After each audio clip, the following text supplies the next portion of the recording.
soir, je vais vous parler de ce qui peut être illustré, bonsoir déjà mes très chers frères et sœurs, qui peut être illustré par ce billet.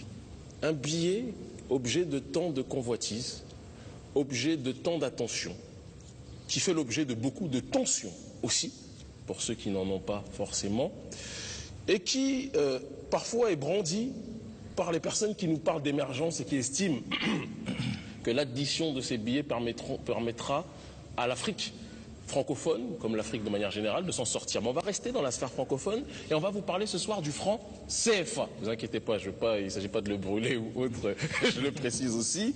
On va parler du franc CFA, de ce concept-là, lourd de sens, qui est devenu quelque part une notion banale dans nos vies, dans notre logique quotidienne, qui, lorsqu'on veut acheter quelque chose, est usité en fonction, de manière générale, et qui est aussi prononcée par des personnes qui se présentent souvent, elles aussi, comme des gens qui défendent l'émergence africaine. Et on va parler un petit peu de ce paradoxe-là en définissant les concepts. Si vous le permettez, c'est justement une démarche pédagogique.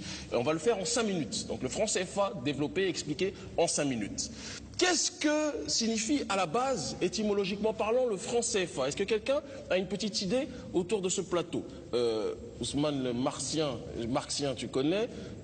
El Habib, tu connais aussi, économiste? Vas-y, El Habib. À la base, c'était colonie francophone d'Afrique.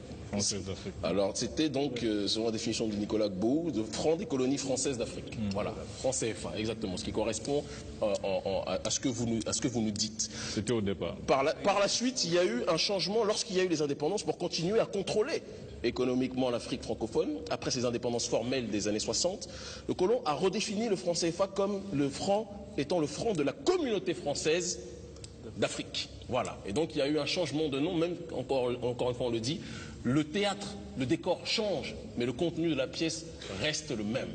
Et c'est ça sur lequel on doit préciser les choses. Joseph Tchouchang Pouemi, donc l'un des plus grands auteurs en ce qui concerne le franc CFA, dans son livre intitulé Monnaie, servitude et liberté, affirmait que le franc CFA n'était qu'un instrument et n'est qu'un instrument de répression monétaire de l'Afrique. Quand on dit ça, certains disent Kémy, c'est un débat du passé, aujourd'hui on vit, on a besoin des CFA. Sauf que les choses, encore une fois, sont évidemment plus complexes que ça. Lorsque l'on parle de l'impact de la France sur les nations africaines qui possèdent le franc CFA, il est intéressant de dire qu'il y a un contrôle français sur ne serait-ce que 3 banques centrales africaines extrêmement importantes aujourd'hui sur le continent africain de manière générale. La France a des représentants dans 3 banques centrales que sont la Banque des États d'Afrique centrale, la BEAC, d'accord, la Banque des États d'Afrique de l'Ouest, la BCEAO, dans laquelle on est, nous, installés, et il y a aussi la Banque centrale des Comores. Chaque représentant français dispose, à l'intérieur de ces 3 banques, de ce que l'on appelle le droit de veto sur chaque décision. Ce qui signifie que si une décision de l'une de ces banques centrales va à l'encontre, par exemple, d'intérêts exogènes, d'intérêts français, les représentants français à l'intérieur de ces banques centrales peuvent apposer leur droit de veto. Donc, quand on nous parle d'émergence, on est en train de dire que quelque part, on construit une maison sur du sable mouvant, puisque le sol sur lequel s'appuie notre émergence est un sol vicié par une monnaie qui ne nous appartient pas. Et ça, je pense que c'est important quand même, en guise d'information, de le préciser. On précise aussi que le franc CFA a 4 axes de fonctionnement. La centralisation des réserves de change qu'on nomme le compte d'opération. Je vais vite, le temps est compté. Le concept de la libre convertibilité des francs CFA en francs français hier et aujourd'hui en euros. Le principe de la fixité des parités.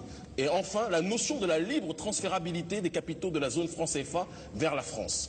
Il faut qu'on précise, lorsque l'on entend cela, d'accord, que, pour ne pas me perdre dans mes fiches, il y a une notion qui dérange beaucoup les économistes et les spécialistes de l'économie émergente, va-t-on dire, dans le monde, en l'occurrence le processus du compte d'opération. Je suppose que, bon, à Lyon, vous avez pour bon nombre d'entre vous entendu parler de ça, le peuple, certainement pas. Tout d'abord, la France et les pays africains de la zone franc, dans ce qu'on appelle la PAZF, ont signé le 4 décembre 1973 une convention visant à mettre en commun leur avoir extérieur dans un fonds de réserve de change. Ces réserves feront l'objet d'un dépôt auprès du Trésor français dans un compte courant dénommé compte d'opération. La création de ces comptes d'opération fait suite au pacte colonial négocié par le général de Gaulle et Jacques Foccart au lendemain des indépendances qui obligeait les PAZF à déposer la totalité de leurs avoirs extérieurs au Trésor français. La Convention de 73 a assoupli ce pacte en ramenant le taux du dépôt 50%. à 65%. Voilà, je connais par cœur le grand frère, d'accord. Et l'objectif officiel étant de répondre aux besoins de trésorerie des PAZF et d'honorer leur engagement auprès de leurs créanciers. En contrepartie, la France garantit une convertibilité illimitée du franc CFA en euros. Cette convertibilité illimitée du franc CFA signifie qu'à chaque fois que la richesse est créée dans un pays d'Afrique de la zone francophone, de la monnaie est créée, du franc CFA en l'occurrence, il en résulte une création potentielle de francs français jusqu'en 2002, puis d'euros, ce dernier étant automatiquement converti. Comme nombre d'économistes l'observent, nous pouvons voir dans ce mécanisme une source illimitée de devises pour qui? Pour la France.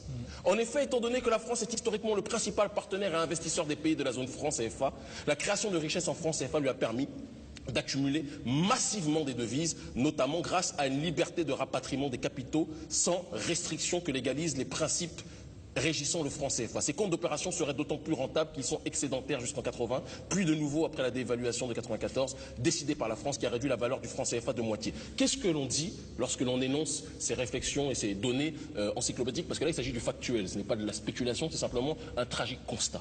On a vu l'exemple, quoi qu'on puisse penser de ce président, et je sais qu'il a beaucoup d'opposants, notamment ici, mais quelqu'un comme Laurent Gbagbo qui, lorsqu'il a voulu battre sa monnaie et s'éloigner du franc CFA, ça a provoqué l'ire et l'hystérie. Ce n'est pas la seule raison qui a fait que Gbagbo a été marginalisé par la communauté internationale, on le sait, mais ça crée l'hystérie des personnes qui savent très bien que le franc CFA est une source de revenus inépuisable pour une France qui, quelque part, tient ses richesses aujourd'hui du continent africain. Et c'est pour ça qu'on lance un appel à toutes les personnes qui théorisent et qui pensent l'émergence africaine au quotidien dans la sphère francophone. On leur demande de comparer le développement des pays d'Afrique anglophone ou même lusophone et le développement des pays d'Afrique francophone qui aujourd'hui sont à la traîne. On ne peut pas être libre ou en avance à partir du moment où notre monnaie est nivelée vers le bas et dirigée par des gens qui n'ont pas les intérêts des Africains. Et nous souhaitons que dans les temps à venir, les dirigeants africains de cette sphère francophone aient une vision économique claire, nette et précise et comprennent que le strict minimum déjà, c'est de battre sa propre monnaie si on veut être capable de s'en sortir. C'était la chronique de la semaine, donc le franc CFA expliqué en plus de 5 minutes apparemment, mais j'espère que la plupart des gens l'auront compris.